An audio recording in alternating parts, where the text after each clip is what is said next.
l'ICFA a pour mandat, a pour mission de faire trois choses au sein de la faculté, au sein de l'université. La première, c'est de faire de l'enseignement. Autrement dit, comment est-ce qu'on utilise de façon, je dirais, intelligente, utile et pertinente les technologies éducatives. Ça veut dire comment on utilise le web, Internet, l'informatique pour améliorer les pratiques pédagogiques et donc l'enseignement et la qualité de l'enseignement.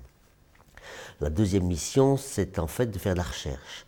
Alors, ce n'est pas tout de savoir comment mieux utiliser ces technologies, il faut aussi effectivement faire des essais, il faut tester un certain nombre de façons de faire, il faut inventer des nouvelles façons d'enseigner, et puis si on les invente, il faut les tester, il faut voir si effectivement elles répondent à nos besoins, si vraiment elles apportent un certain avantage, une certaine plus-value par rapport aux méthodes traditionnelles. Donc on fait de la recherche là-dessus, on essaie de comprendre comment on peut mieux utiliser ces technologies, comment les gens peuvent le mieux se l'approprier, quels sont les effets sur les étudiants, qu'est-ce qu'ils apprennent de plus, etc. Donc là-dessus, on fait de la recherche.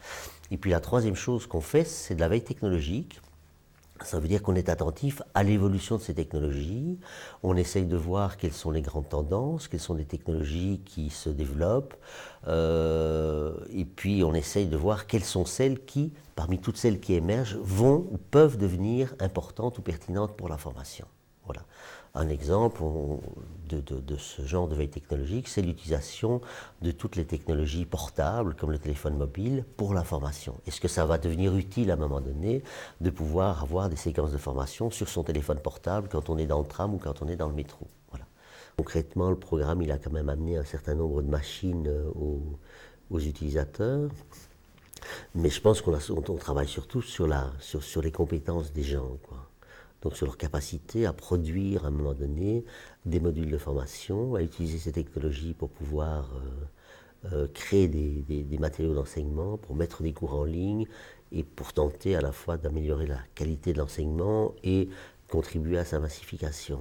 Dans la formation et dans les modules de formation qu'on a mis à disposition pour le programme CauseLearn, on a eu un cours qui était un cours optionnel, qui était un cours sur ce que nous on appelle en fait la médiatisation des contenus d'enseignement. Ça veut dire au fond le fait d'être capable à un moment donné de mettre un contenu d'une discipline quelle qu'elle soit dans un produit qui soit informatisé, soit audiovisuel, mais donc qui se base sur une technique de média, sur une technique médiatique, quel que soit le média.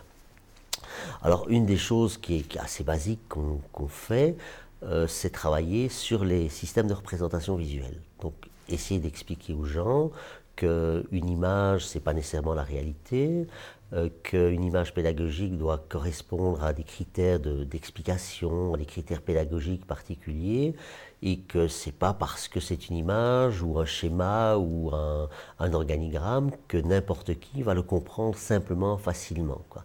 Et donc il y a un apprentissage qu'il faut effectivement bien choisir, je sais pas, ses couleurs, ses formes, la structure, etc., pour que ce soit clair et que ça représente vraiment la connaissance qu'on essaie de transmettre.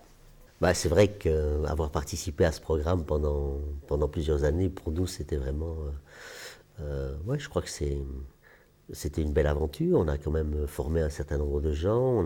On est parvenu à transférer un certain nombre de compétences. Le but étant effectivement à un moment donné de rendre les gens autonomes dans la mise en œuvre de systèmes de formation à distance ou en tout cas d'utilisation de technologies comme soutien à l'apprentissage. Et du moment qu'on parvient à transférer ce qu'on sait et à rendre les gens autonomes là-dessus, c'est assez passionnant quand même.